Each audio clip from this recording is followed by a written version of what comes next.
So first, I do want to talk about that there are many paths to anger. And so this is going to be 2 seconds or 2 minutes of theory in quick form. And this is called a biopsychosocial assessment. When a therapist is getting to know a new client, you're thinking about them holistically, all different aspects of their functioning. And so there are these 3 columns that you see in front of you. Reading left to right, we have the biological factors. It's the bio column. That's your hardwiring. It's genetically informed. It's your neurology.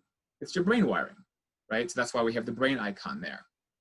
And you can see the different aspects of cognitive functioning that go into that. It's people's temperament, their IQ, their intelligence is largely genetically informed. Sensory integration, how they take in information through their senses. Does that work really well and smoothly? Learning and processing style. So this could include how they just understand the world, and at extremes, that suite of skills is related to learning differences.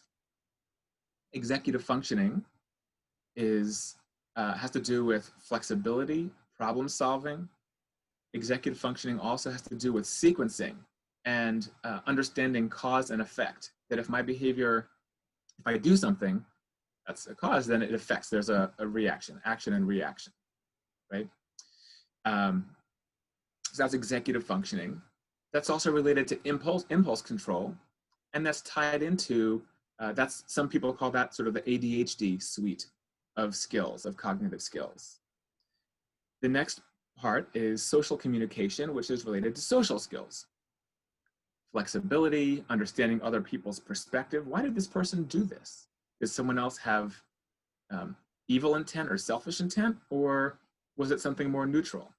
So if you misunderstand the world because you have weaker social skills, social communication skills, that could also be kindling for frustration or anger.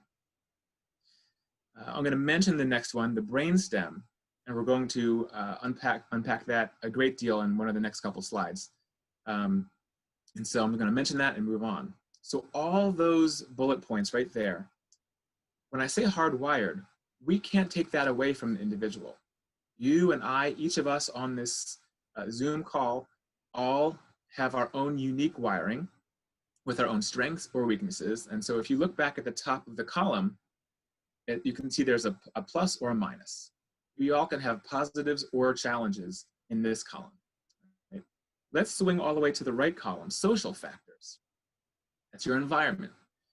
And really simplifying, the far left column, the bio column, is nature, and the far right column is nurture. If you remember that argument that even goes back to the movie Trading Places, right? Are you born this way, or were you influenced by your world?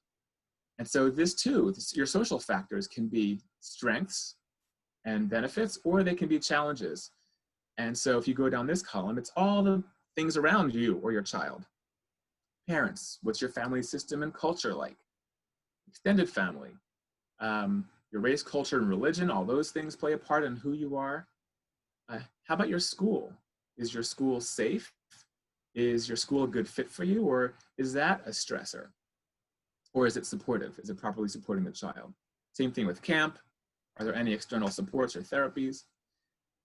And so if there are a lot of stressors or challenges in this column, in the social column, that can lead to people's anger. And that's, in fact, I think people tend to think of that more as a trigger. Oh, this person is from a difficult home, right? Oh, there's a lot of friction at home, that sort of thing. Parenting, are there good parents or bad parents? Sorry, I used value judgment words there. Effective or ineffective, shall we say. So, you know, those things, when those things are not in place, those could be stressors, right?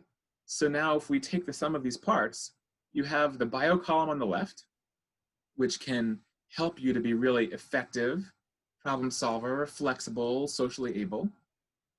Or if you have weaknesses there, that can cause stress and tension. And then also on the emotional side, on the environmental side, you have those things can be strengths or challenges. So what is this middle column? The middle column are someone's psychological factors. This is what's growing inside your child Adults are still growing, although at a less rapid pace. And you can see that I have this gear icon there. Those gears represent, and if you look at my little box on the right, it's how the child meshes with the world, right? Is the child meshing smoothly? So that here's the child, here's the world, and we're hoping that the gears knit so that they can engage really well and the machine runs well. And if you're in the mental health world, that's also called the ego. And so child development, kids engaging with the world, need to stay calm enough, right, and self-regulated so that they can stay engaged, they can stay meshed like gears with their world. When there's heightened levels of frustration and when there's anger, it makes it hard. The gears grind. Sometimes there's distance, they leave and you run away and there's no contact. So things break down if the child doesn't have an effective enough stress-busting machine. So the job of the psychological column, the psycho column, as I call it, is to keep the individual calm enough to stay engaged with people and with developmentally appropriate tasks, with school, right? And so how do we come by that? Over time, theoretically, people go through life and we learn through trial and error, oh, this worked for me, I'm gonna do more of that. This coping skill, oh, that didn't work for me.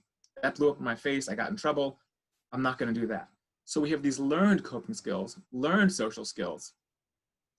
And so that's the middle column. When there's someone who melts down a lot or carries a great deal of tension with them all the time, we can assume and believe that it's because there's a gap in their coping skills. Maybe they didn't learn it. Maybe there was something difficult in their hardwiring where they had a hard time just intuitively learning the social skill, or the coping skill rather. Or maybe there were some factors because of their environment. So these are all the things that you want to think about when you're getting to know an individual and when you're supporting a child. So if there are things in your home that are repeat triggers, right? These are levers that you can adjust, you can pull on to maybe change things for the better.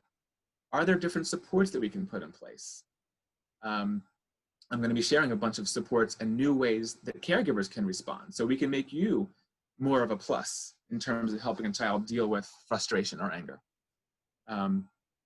If the child's frustration is coming from the bio column, the left column, what they need is direct instruction in coping skills. I'm going to share with you a handful, nearly 10 different coping skills that you can impart to your child and you can use yourself. And so direct instruction in a coping skill can also strengthen that middle column, their stress-busting machine.